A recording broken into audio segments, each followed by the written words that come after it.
Dios les bendiga, hermanos. Sean bienvenidos en el nombre de nuestro Señor Jesucristo. También les doy una bienvenida a las visitas que están aquí en este lugar. ¿Cuántos de nuestros hermanos les dan una cordial bienvenida en las visitas? Bueno, me siento muy feliz porque Dios nos ha permitido celebrar la última escuela sabática del año, ¿sí? Así que gracias a nuestro Padre Celestial que nos ha permitido poder estar aquí en este lugar. Y para iniciar vamos a orar. Queremos estudiar un tema muy importante que tiene que ver con una de nuestras doctrinas cardinales. Así que vamos a pedir la dirección del Espíritu Santo para que Él dirija la escuela sabática. Así que vamos a venir todos de rodillas para orar.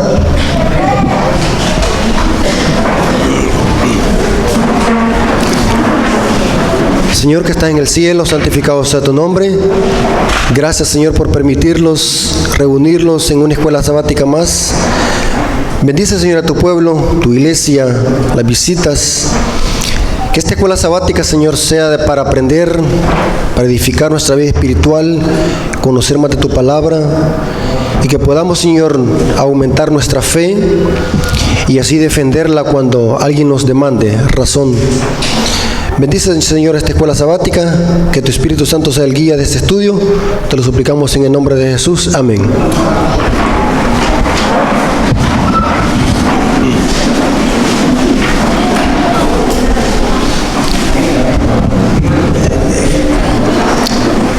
Una de las doctrinas cardinales de la Iglesia y del pueblo verdadero de los últimos días es los mandamientos de Dios. Saben de que lo que va a hacer la diferencia entre los dos grupos al final de la historia van a ser los que son obedientes a los mandamientos de Dios y los que son infieles. Y es importante que conozcamos sobre esta doctrina de la Iglesia, los mandamientos de Dios.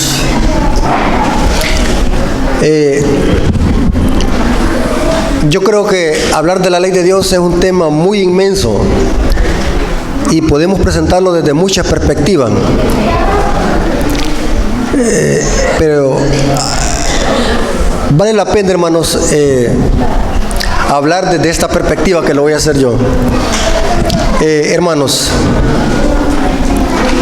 Satanás, esta doctrina la ha atacado fuertemente y la ha pervertido en el mundo cristiano.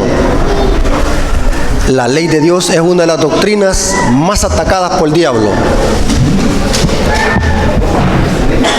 Pueden haber otras doctrinas, pero la más atacada es la ley de Dios. En el mundo cristiano hay frases para atacar la ley de Dios, como por ejemplo, la letra mata. Estamos en el nuevo pacto. Estamos bajo la gracia, no bajo la ley. Cristo es nuestro reposo. Y un montón de frases apóstatas que el mundo cristiano se ha inventado para desvirtuar y atacar la ley de Dios. Ahora, vamos a ver lo que dice la Biblia respecto a eso. Para comenzar, la Biblia enseña de que Dios es el Rey de Reyes y Señor de Señores, ¿sí? Por falta de tiempo no podemos buscar los textos bíblicos, así que solamente se los voy a dar. En el Salmo 10, versículo 16, dice que Dios es Rey de Reyes. Eso también lo corrobora el Salmo 47:2. Ahí dice que Dios es Rey del universo. También lo corrobora el Salmo 95:3. Hay muchos versículos donde la Biblia enseña de que Dios es Rey del universo, ¿sí? Ahora, la pregunta que surge a continuación es la siguiente. Para gobernar un rey terrenal, ¿qué necesita? ¿Qué necesita un rey para gobernar a sus súbditos? Necesita tener ¿qué? normas, leyes, reglamentos y estatutos, porque de lo contrario fuese imposible que sea un rey y que gobierne a sus criaturas. Saben de que Dios también tiene una ley por la cual gobierna a todo el universo y a su creación. Dios tiene también una ley, porque ya vimos de que Dios es rey. En el libro de Santiago, capítulo 2, versículo 8, ahí se le llama a la ley de los 10 mandamientos, se le llama la ley real, ley real. ¿Por qué es ley real? Porque Dios, ¿qué? Es rey. Mire qué interesante. Ahora, vamos a lo siguiente. ¿Qué es la ley? Si Dios tiene una ley para gobernar a todo el universo y a sus criaturas, ¿qué es la ley? ¿Qué es la ley para nosotros? Muchos ven la ley como un reglamento de 10 prohibiciones. No harás esto, no harás esto, no harás esto. Pero la ley es más que eso. La ley es más que eso. ¿Y qué es entonces? Hay una cita de Elena de White en el libro Patriarcas y Profetas, página 32, párrafo 1. Noten cómo dice. Pongan atención, hermanos. Mire cómo dice. Patriarcas y Profetas, página 32, párrafo 1. La ley de Dios es tan santa como Él mismo. Es la revelación de su voluntad, el reflejo de su carácter y la expresión de su amor y su sabiduría. ¿Notaron, hermanos? O sea, lo que es Dios es que su ley. La ley es un reflejo de lo que es Dios. ¿Vamos bien hasta aquí? Ahora, vamos a ver algunos atributos de Dios que también los tiene la santa ley de Dios. Es lo mismo.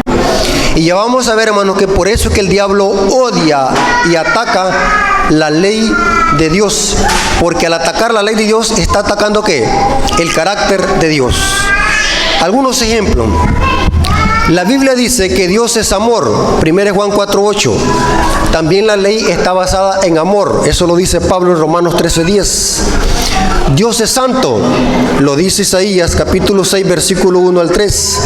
La ley también es santa, como lo decía la lectura bíblica en Romanos 7:12. Dios es eterno, lo dice Salmo 135, versículo 13. Su ley también es eterna, Salmo 119, versículo 142. Dios es perfecto, lo dice Salmo 18:3. La ley también es perfecta, lo dice Salmo 19:7. Esto significa que la obediencia para poder cumplir la ley solamente se puede hacer ¿qué? En Cristo, en Dios, porque la ley es un reflejo de ¿qué? Del carácter de Dios. Sin Cristo, el ser humano no puede cumplir la ley de Dios, es imposible. Eso lo dice Romanos capítulo 8, versículos 7 y 8. Una persona sin Cristo es imposible que pueda ¿qué? Someterse a la ley de Dios, ni tampoco puede obedecerla. Es imposible. Ahora, vamos a ver lo siguiente.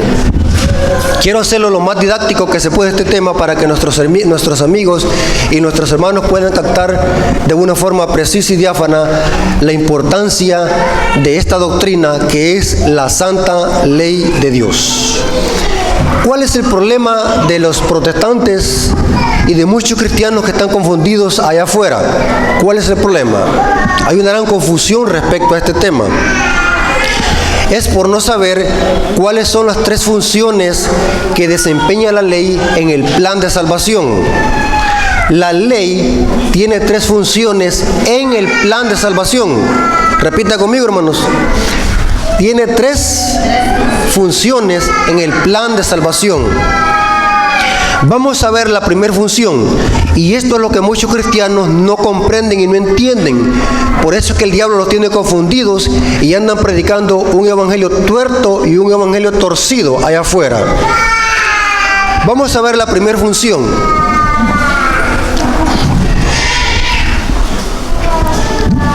¿Puedo seguir? ¿Sí? Siento que se oye más el ruido que el mensaje. Primer función, la ley nos revela el pecado. ¿Cuál es la primera función? La ley nos revela ¿qué? El pecado. Vamos a ver lo que dice 1 Juan 3:4. Esta es la primera función de la ley en el plan de salvación. 1 Juan 3:4. Todo aquel que comete pecado infringe también la ley, porque el pecado es ¿qué? Infracción de la ley. ¿Qué nos revela la ley? El pecado. La ley nos dice que es pecado y que no. ¿Quién define lo que es pecado y lo que no es? Es Dios. ¿Y lo hace qué? A través de su ley. ¿Sí? Nadie puede darle otras definiciones al pecado porque nadie ha sido autorizado para eso. Quien autoriza y define lo que es pecado es Dios a través de ¿qué? De su ley. Usted no puede inventar otras definiciones de pecado, como por ejemplo, estar sentado en una silla, eso es pecado. Respirar no puede decir que es pecado. O sea que no se puede inventar otras definiciones usted. Porque quien define lo que es pecado es Dios a través de ¿qué? De la ley. ¿Estamos de acuerdo? Digo esto porque allá afuera se están inventando otras definiciones de pecado. Hay que tener cuidado. Dios ha estipulado en su palabra lo que es pecado y lo define ¿qué? Su ley. Romanos 3:20. Romanos 3:20 dice Pablo: ya que por las obras de la ley ningún ser humano será justificado delante de Dios, porque por medio de la ley es el conocimiento de ¿qué? Del pecado. La ley nos dice que es pecado y que no. La ley nos señala el pecado. La función de la ley es condenar y señalar el pecado. Otra cita, Romanos 7:7. ¿Qué diremos pues? ¿La ley es pecado? En ninguna manera. Pero yo no conocí el pecado, sino ¿por qué? Por la ley. Y noten qué mandamiento está citando Pablo. Porque tampoco conociera la codicia si la ley no dijera ¿qué? No codiciarás. ¿Cuál ley Pablo está citando y cuál mandamiento de la ley? Pablo está citando ¿qué? El 10º, Éxodo 20:17, que tiene que ver con codicia. O sea, quebrantar uno de los 10 mandamientos, eso es ¿qué? Pecado. Esa es la definición bíblica, pecado. Ahora, hermanos, ¿cómo se desarrolla el pecado en el ser humano? Porque ahí vimos de que el pecado es infracción de la ley. La ley nos señala el pecado. ¿Cómo se desarrolla el pecado en el ser humano? Voy a darles 2 textos bíblicos para eso. Y primero es que el pecado o la ley para quebrantarse, porque el pecado es infracción de la ley, ¿a dónde se origina el pecado? Para que yo quebrante la ley, ¿a dónde se origina el pecado? Se origina en la mente. O sea que la ley o el pecado o la infracción de la ley se quebranta primeramente ¿a dónde? Virtualmente, en la mente. Y después eso surge ¿qué? En acciones. O sea, la ley tiene 2 dimensiones. Una función espiritual y una función en acciones. Porque el pecado primero se crea en la mente y después se lleva a acciones. Les voy a poner un ejemplo. Cuando alguien va a asesinar a otra persona, ¿a dónde lo pensó primero?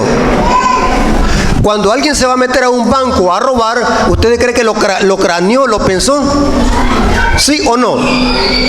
Cuando alguien le va a hacer un daño a una persona, ¿a dónde lo pensó primero? En la mente. ¿A dónde se quebrantó primero la ley? En la mente. O sea que el pecado tiene que ver con malos pensamientos y con malas acciones.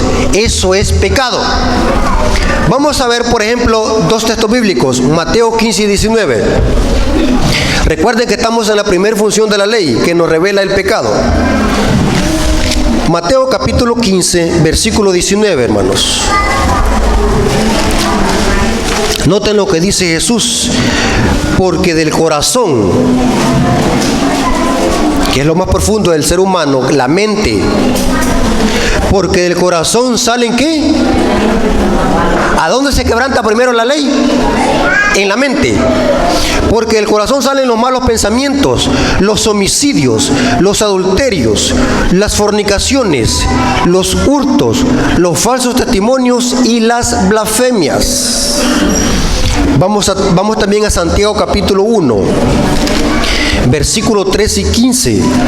Santiago, dice el apóstol allí lo siguiente, y vamos a ver de que la infracción de la ley primero inicia en la mente y se ejecuta después en acciones.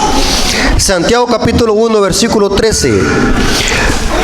Cuando alguno es tentado, no diga que es tentado de parte de Dios. Pregunto, hermanos, ¿es pecado ser tentado?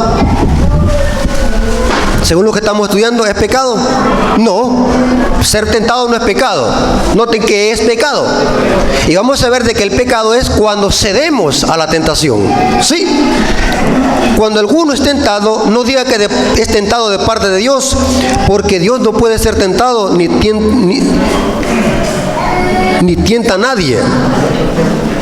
Sino que cada uno, noten hermanos, sino que cada uno es tentado cuando en su propia concupiscencia es atraído. ¿Qué es concupiscencia? Malos deseos. ¿A dónde se origina el mal deseo? En la mente. Y sigue diciendo, y es atraído y seducido. Entonces la concupiscencia o el mal deseo, después que ha concebido, da luz al pecado. ¿Qué es qué? Transgresión de la ley. Y el pecado siendo consumado da luz ¿qué? A la muerte. ¿Notaron, hermanos? Cómo el pecado tiene pasos. Primero se origina en la mente y se ejecuta ¿qué? En acciones que nos llevan a la muerte. Esta es la primera función de la ley, nos revela el pecado. Ahora, respecto a lo que estamos estudiando, ¿puede un bebé ser pecador? ¿Podemos llamar a un bebé pecador según lo que estamos estudiando? No, porque un bebé no tiene conocimiento de lo bueno y lo malo. No puede pensar mal un bebé, ni tampoco puede un bebé accionar mal. ¿Por qué? Porque sus sentidos no los tiene ¿qué? Ejercitados. Porque pecado es ¿qué? Pensar mal y accionar mal. Desobedecer abiertamente un mandato de Dios, que Dios ha dicho que no se haga. Y el desobedecerse, ¿eso es qué? Pecado. Porque quien define lo que es pecado es Dios a través de ¿qué? De su ley. Esta es la primera función de la ley, revelar el pecado. Vámonos a la segunda función de la ley. La segunda función de la ley es que después de revelar el pecado, nos conduce a Cristo. ¿Notaron, hermano? La ley, la función de la ley no es salvar a nadie. La función de la ley no es justificar a nadie, porque no es esa función la que Dios le ha dado a la ley. La función de la ley es señalar el pecado, condenar el pecado, no porque la ley sea mala. ¿Quién es el malo? El pecador. ¿A quién hay que arreglar? ¿A la ley o al pecador? Y saben que en el protestantismo apóstata, que es la mejor palabra que yo uso para referirme a los cristianos que andan predicando un falso evangelio, enseñan al revés esto, que el defecto está en la ley y que por lo tanto Cristo vino a modificar la ley o a abolirla, dicen otros. Mire qué error más satánico. Cuando la ley condena y señala el pecado, no porque la ley sea mala. ¿Quién es el malo? El pecador. ¿A quién hay que arreglar? ¿A quién hay que curar? Al pecador. La ley, como no puede curar y no puede justificar, ¿cuál es la función de la ley? La segunda función, conducirlos hacia Cristo. Noten lo que dice Pablo en Romanos 10:4. Romanos 10:4. Y esto es importante, hermano, que conozcamos estas tres funciones de la ley, porque es doctrina de la iglesia. Y no solamente la iglesia, sino de toda la iglesia verdadera, desde Génesis hasta Apocalipsis. Y usted me va a decir, porque muchos cristianos ya me han hecho esta pregunta. Mire, hermano Rafael, Si la ley vino a existir en el Sinaí, según ellos, ¿vale?, ¿cómo se conocía el pecado antes del Sinaí? Si la ley no estaba escrita en tablas de piedra, ¿cómo un israelita podía saber que era pecado y no? Fácil. La respuesta es fácil. ¿Saben cuál es? Dios esa misma ley la ha comunicado de diferentes formas a través de la historia. ¿Saben antes de estar escrita en tablas de piedra dónde estaba? En la mente y el corazón del pueblo de Dios. ¿Cómo supo Abraham que había pecado? ¿Cómo supo Jacob que había pecado? ¿Cómo sabía José que meterse con la mujer de Potifar era pecado? ¿A dónde tenía la ley? ¿A dónde tenía el concepto de definición de pecado? ¿A dónde? En la mente. ¿Estamos de acuerdo, hermano? Romanos 10:4, porque el fin de la ley es Cristo, para justicia a todo aquel que cree. ¿Cuál es el fin de la ley? Este es un versículo, hermanos, por falta de tiempo no podemos profundizar, pero este es un versículo preferido de tanto católico como protestante. Ya me lo han sacado varias veces. ¿Sabe, hermanos? El error de sacar de contexto los versículos bíblicos. Este es un gran error. ¿Qué significa el fin de la ley de Cristo? Algunos cristianos han interpretado este texto que significa la ley caducó en Cristo o terminó en Cristo.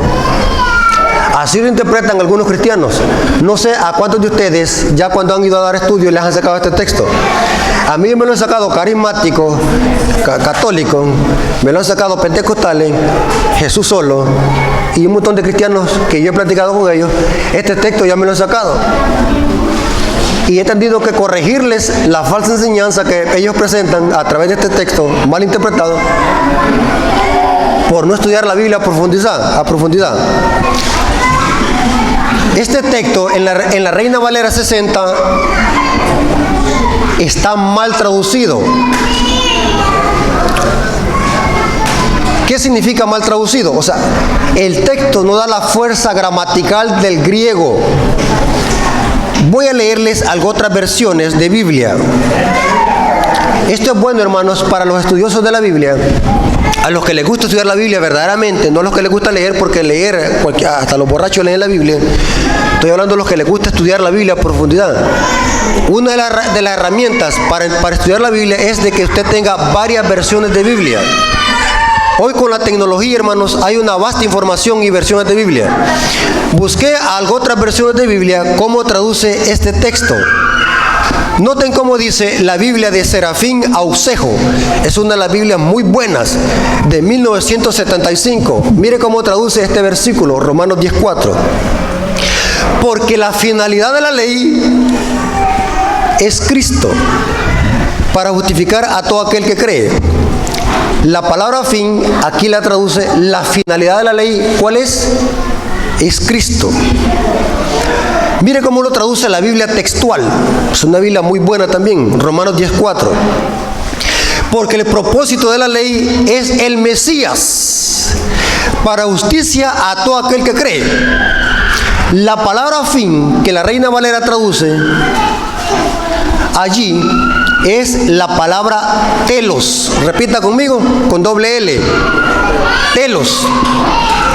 Que según el diccionario Strong se puede traducir meta, objetivo, propósito o finalidad. O sea que Pablo no está diciendo la ley caduca en Cristo. Lo que Pablo está diciendo a través de Romanos 10:4 es que el propósito o el objetivo, después de que la ley nos señala el pecado, nos conduce ¿a qué? A Cristo. No está diciendo que la ley caducó, sino que está diciendo que el propósito de la ley, después de que nos señala el pecado, es llevarlos ¿a dónde? A Jesús, porque Él es quien nos justifica. ¿Notaron, hermanos? Y eso lo dice Gálatas 3:24. Gálatas 3:24 dice, de manera que la ley ha sido nuestro ayo. Esa palabra ayo es tutor, como cuando una niñera agarra el bebé y lo lleva ¿a dónde? A donde el madre o la padre. Ese es un tutor, eso es un ayo. En la ley nos lleva ¿a dónde? Después de que nos revele el pecado, nos lleva ¿a dónde?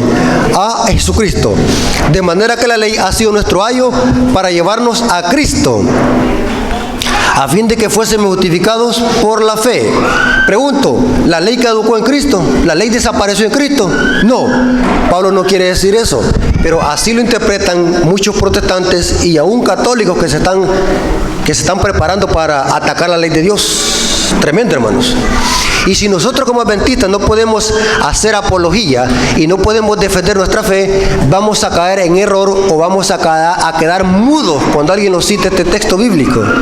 Yo he visto otros adventistas que cuando alguien les cite este texto se van a otro texto. No, vayan al mismo texto y explíquenselo. No use otro texto para contradecir otro texto. Eso es una mala forma de estudiar la Biblia y de estudiar la Biblia.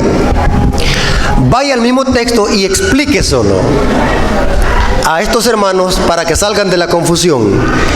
La segunda función de la ley es conducirlos ¿a dónde? A Jesús. La última función. ¿Cuál es la tercera función de la ley? Después de que nos ha conducido a Cristo para ser justificados y ser absueltos de culpa, la función después de la ley cobra otro sentido. Noten qué interesante la ley en el plan de salvación. De primero ya vimos de que la ley nos condena porque somos pecadores, merecemos la muerte. ¿Qué tenemos que hacer para librarnos de la muerte? ¿Ir donde quién? Jesús. Pero ahora la ley toma otra función, que es la tercera función. Ya no es la función condenativa, sino que ahora es una función santificadora. Interesante, hermano. La tercera función de la ley es que produce en nosotros santidad. Vamos a ver algunos textos bíblicos para demostrarlo. Santiago 1:25. Sin santidad, sin ley no puede haber santidad. Sin obediencia no puede haber santidad. Santiago 1:25. Mas el que mira atentamente a la perfecta ley de la libertad. Noten de que Santiago aquí está comparando la ley como un espejo. Hermanos, ¿para qué sirve un espejo? Para ver nuestro reflejo. Pregunto, hermano, ¿el espejo va a mentir respecto a nuestra condición cuando lo levantamos de mañana y lo vemos en el espejo? ¿Ah? El espejo, ¿qué nos está diciendo? Nos está haciendo un gran favor. Nos está diciendo que estamos como despeinados. Al otro le gira la boca como que fuera dragón. Las mujeres cuando se han maquillado el día siguiente y se levantan en la mañana, ¿cómo se ven? ¿Ah? Y se ven en el espejo. ¿Cómo se ven? ¿Se ven bonitas? Después de que se hayan maquillado el día siguiente y se ven en el espejo. Se ven como que si fueran zombies. ¿Sí? Pregunto, ¿el espejo es malo porque está señalando nuestra condición en la mañana? No. Así es la ley. Mire cómo dice. Mas el que mira atentamente a la ley de la libertad, persevera en ella, no siendo oidor olvidadizo, sino que hacedor de la obra. Este será bienaventurado al que hace. El espejo nos revela nuestra condición. Y al ver nuestra condición, nosotros somos justificados, y después de ser justificados, según esta función que dice Santiago, es que nosotros debemos de obedecerla para no ser oidores olvidadizos. En Romanos 7:12 la lectura bíblica dice que la ley a la verdad es santa, el mandamiento justo y bueno. Los hijos de Dios obedecen la ley porque ellos han sido libertados, ¿para qué? No para seguir pecando, sino ¿para qué? Para ser obedientes a esa ley de Dios que es el reflejo del carácter de Dios. Romanos 6:15 dice lo mismo. ¿Qué pues? ¿Pecaremos porque no estamos bajo la ley, sino bajo la gracia? En ninguna manera. ¿No sabéis que sois, si os sometéis a alguien como esclavos, para obedecerle sois esclavos de aquel a quien obedecéis, sea del pecado para muerte o sea de la obediencia para justicia? Según Pablo, los hijos de Dios, después de que han sido salvos por gracia, deben de seguir pecando. Sí, eso está diciendo Pablo, que hay que seguir pecando para que la gracia abunde. No, dice que hemos sido libertados, ¿para qué? Para someterlos y obedecer a aquel que nos libertó. Aquí la ley presenta una función santificadora. Tenemos también Romanos 7:25. El apóstol Pablo sabía perfectamente bien de que sin obediencia no podría haber santidad.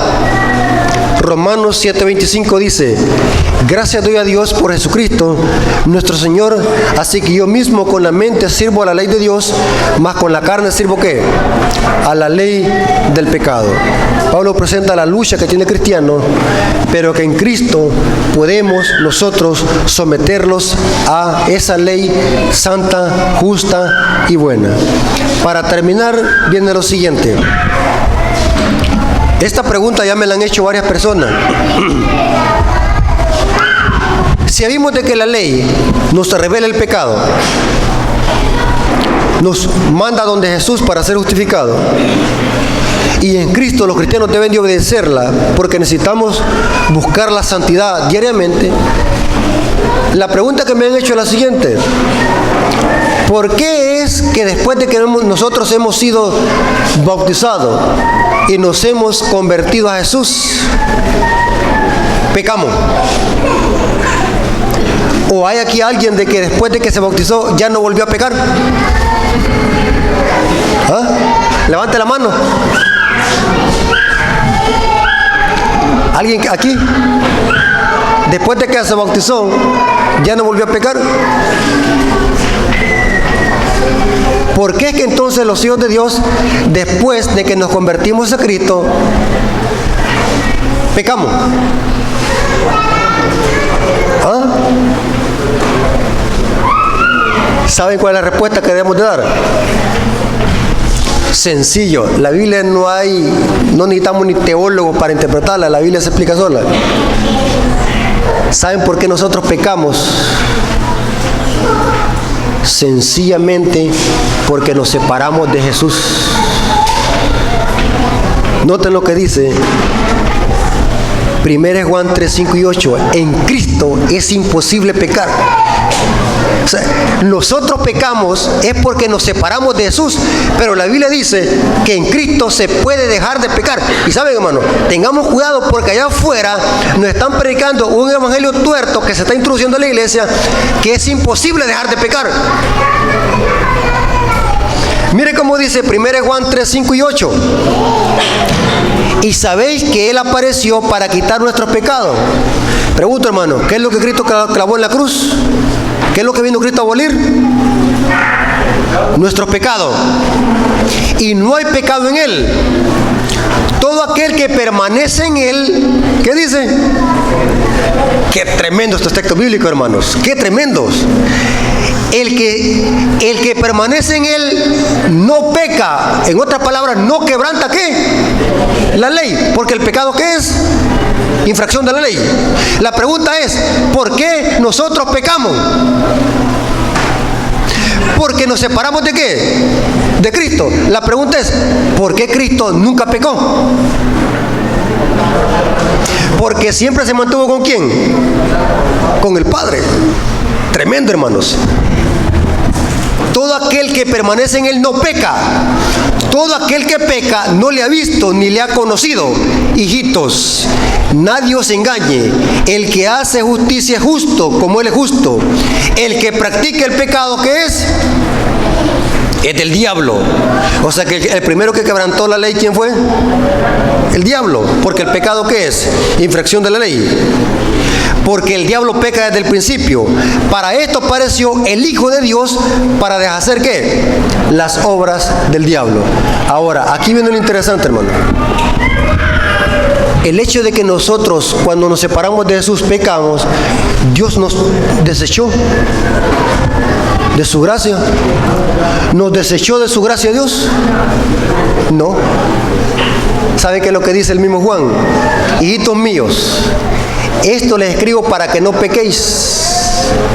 Pero si alguno hubiera pecado por apartarse de Jesús, abogado tenemos para con el Padre, que es Jesucristo, que el justo. Saben, hermanos, la Biblia no se contradice. Los que nos contradecimos somos nosotros por no tener sabiduría de Dios. ¿Saben cómo yo entiendo esto, hermano, de la santificación y cómo la ley se escribe en nuestro corazón diariamente? Porque Dios escribe cada día en nuestra mente, en nuestro corazón, su ley en la mente y en el corazón. ¿Saben, hermano, que todos los carros tienen una llanta de repuesto? Sí, todos los carros. ¿O han visto ustedes un carro de que no anda llanta de repuesto? Yo nunca he visto. Todos los carros andan ¿qué? Una llanta de repuesto. ¿Para qué la llanta de repuesto? ¿Para qué, hermano?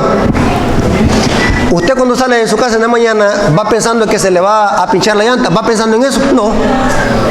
¿Pero para qué anda la llanta de repuesto? Por si acaso. Es una provisión. Pero no, nadie lo hace. Bueno, yo voy a salir de la casa porque quiero ir a pinchar la llanta. ¿Me estoy dando a explicar, hermano? O sea, la llanta es por si acaso. Si alguno hubiera pecado, abogado tenemos que para con el Padre, a Jesucristo el justo. Y saben, hermanos, el ser humano, cuanto más se sienta que es santo y está más cerca de Dios, según la Biblia debe sentirse ¿qué? Más indigno y más pecador, que necesitamos de la gracia de Dios. El único que puede darnos la victoria para poder vencer el pecado, que es infracción de la ley, es Jesús. Y esta es la teología adventista, hermanos, muy diferente a la teología que predican los protestantes. El protestantismo enseña que es difícil dejar de pecar. Es difícil. Pero en la teología adventista, que es una teología que tiene que ver con el lugar santísimo, enseña que sí podemos dejar de pecar. Tremendo, hermano. Mire cómo dice Judas 1:24. Y aquel que es poderoso. Cuando nosotros decimos que es imposible dejar de pecar, ¿saben qué es lo que estamos diciendo? Que la sangre, justificando el pecado, y estamos diciendo que es imposible, que la sangre de Cristo no tiene suficiente poder para darle la victoria. Y aquel que es poderoso para guardarnos sin caída. Pregunto, hermano, ¿podemos vencer en Cristo el pecado? ¿Hay victoria en Jesús? Cualquier pecado que sea, ya sea virtual o en acción, ¿podemos vencerlo? Cualquier tendencia al mal, ¿podemos vencerla en Cristo? Sí. Y aquel que es poderoso para guardarlo sin caída y presentarlo sin mancha delante de su gloria con gran alegría. ¿Cómo dicen amén, amén, hermanos? Amén. En Cristo hay victoria, hermanos. En Cristo se puede obedecer la ley de Dios, porque en Cristo hay poder para vencer. ¿Cómo dicen amén? Dios les bendiga, hermanos, y la honra y la gloria sea por nuestro Dios.